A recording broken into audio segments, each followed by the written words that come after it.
Տերը լսելով այս գովեց անիրավ տնտեսին իր հնարամտության համար։ Լուկասի ավետարան 16-18 Սիրելի հավատացյալներ, այս խոսքերը վերցրել եմ ավետարանի այսօրվա ընթերցվածքից։ Մեծ բախտի 4-րդ կիրակին է այսօր, որը կոչվում է անիրավ տնտեսի կիրակի։ Մեր Տեր Հիսուս Քրիստոս պատմում է առակ, ուր ասվում է, թե մի մեծարուստ մարդ ուներ տնտես, որին վստահել էր իր տնտեսության կառավարումը։ Ու մի օր ինքը այս տնտեսի մասին ամբաստանություն է լսում, որ տնտեսը վատնում է իր ունեցվածքը։ Այս մարդը իր մոտ է կանչում տնտեսին ու ասում, որ դու վատնում ես իմ ունեցվածքը, այլևս չես կարող ինձ մոտ տնտես աշխատել։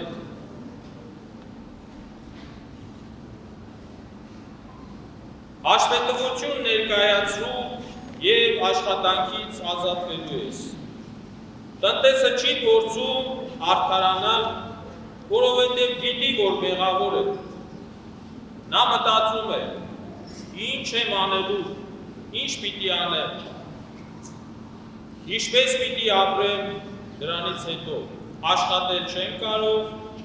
իսկ կուրալ բնականաբար ոչ։ Այս մտածումների մեջ տնտեսը գտնում է իր անելիքը։ Պիտի հրավիրեմ ինձ մոտ բոլոր պարտապաններին և զեղչեմ նրանց պարտքերը, որպեսզի շահեմ այդ մարդկանց բարեկամությունը և գործազրկության ժամանակ կարողանամ նրանց աջակցության գոյությունը պահպանել։ Այսպես տնտեսը իրականացնում է իր ծրագիրը ու զեղչում է կատարում բոլոր պարտապանների պարտքերը։ Բնականաբար մեծահարուստը լսելով տնտեսի կատարած զեղծարարությունների մասին տարօրինակ կերպով գովում է տնտեսի այս վարմունքը։ Սիրելի քույրեր, եղբայրներ, սիրելի հավատացյալներ, ավետարանը, որ արդարության, ճշմարտության, ազնվության պատգամներ է փոխանցում մեզ, հանկարծ տեսնում ենք գովասան անիրավության ճանապարհով ձեռք բերված էժան հեղինակության։ Բայց սա միայն առաջին հայացքից է այսպիսի տպավորություն ստեղծում։ Բնական հարց է առաջանում նաև այսօր, ամեն մեկիս մոտ։ Ինչու տնտեսը, ով անիրավություն է արել, արժանացավ Տիրոջ գովասանքին։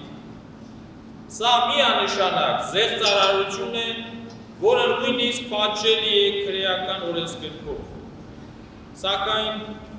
այս առակը հասկանալու համար եկեղեցու սուրբ հայրերը ասում են, որ մեծահարուստը խորհրդանշում է Աստծուն, ով ստեղծել է տիեզերքը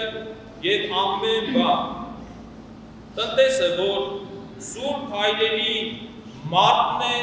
այսինքն մեզանից ամեն մեկը, ում հանձնված է ամբողջ արարչագործության խնամքը։ Ուրեմն, այս ամենը, ինչ ունի մարդ, չի պատկանում իրեն, այլ Աստծուց տրված է իրեն իբրև տնտես գործածելու իր և այլոց օգտակարության համար։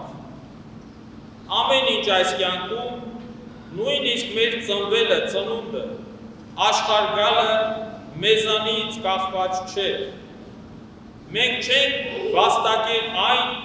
այլ տրվել է մեզ։ Իսկ այն, ինչ որ մեզ տրվել է, ինչի համար մենք չենք վճարել, ինչ է համարվում։ Համարվում է նվեր կամ պարգև։ Կյանքը իր բոլոր առումներով, հոգևոր թե նյութական, աստվածային շնորհներով հանդերձ, կարողություններով, ձեռքբերումներով,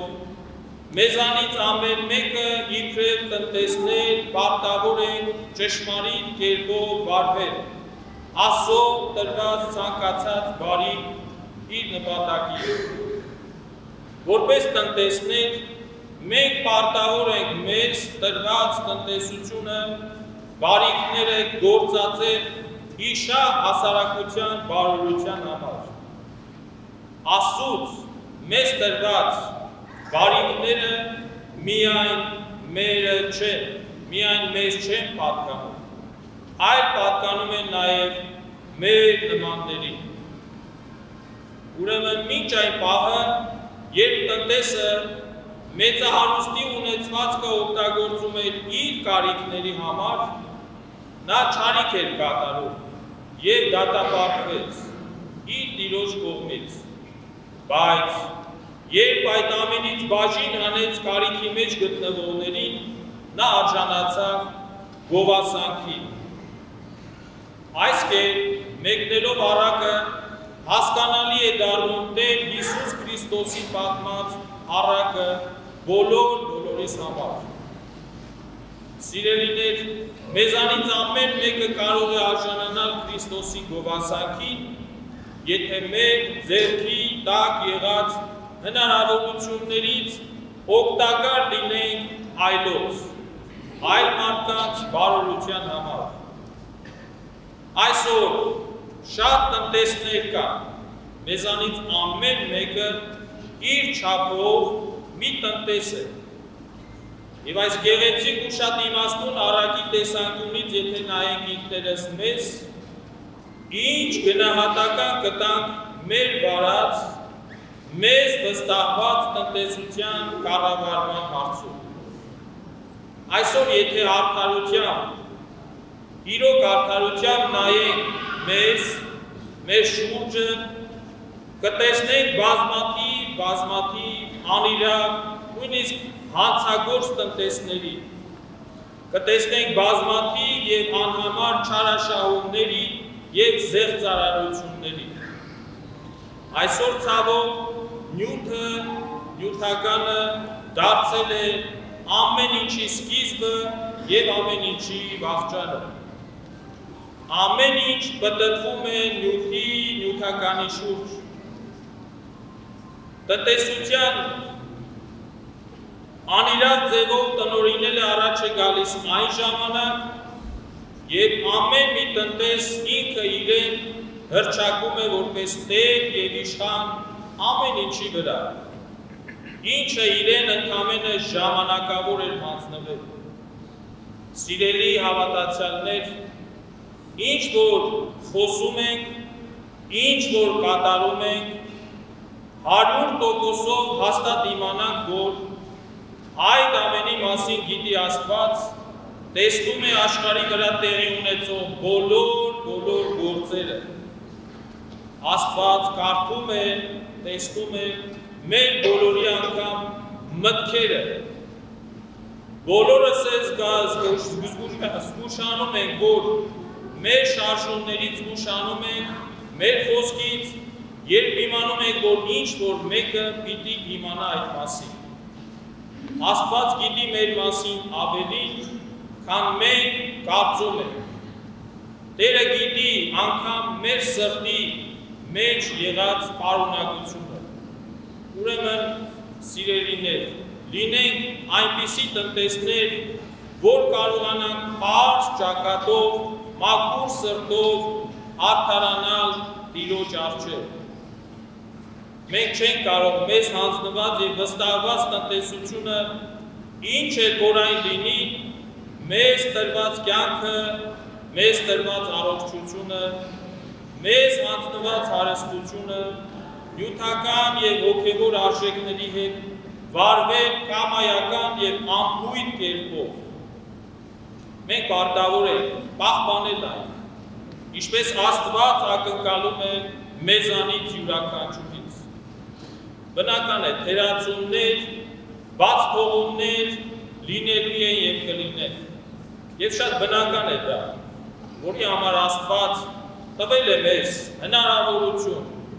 զղջման ապաշխարության միջոցով ետ դառնալ։ մաքրվելու դառնալու նորմալ, իրական տնտես դառնալ, արժանի լինելու Տեր Հիսուս Քրիստոսի գովասանքի։ Ահա սիրելիներ, մեծ պարտքի այս կարևոր շրջանում անհետաձգելի է դառնում ապաշխարության անհրաժեշտությունը ամեն մեկիս կյանքում։ Աստված թող ամեն մեկիս կյանքը զորացնի, որ կարողանանք խոթափել մեզանից վատը, մաքրվել մեղքից, բաց թողումներից և սխալներից ու շարժվենք այն ճանապարհով, որը մեզ մատուցել է և մատնացույց է արել երկնավոր բարեգութ Հայրը երկնավոր։ Ուրեմն Տիրոջ սերը, օրհնությունը թող լինի բոլորիս վրա, այժմ և միշտև հավիտյանս հավիտենից, ամեն։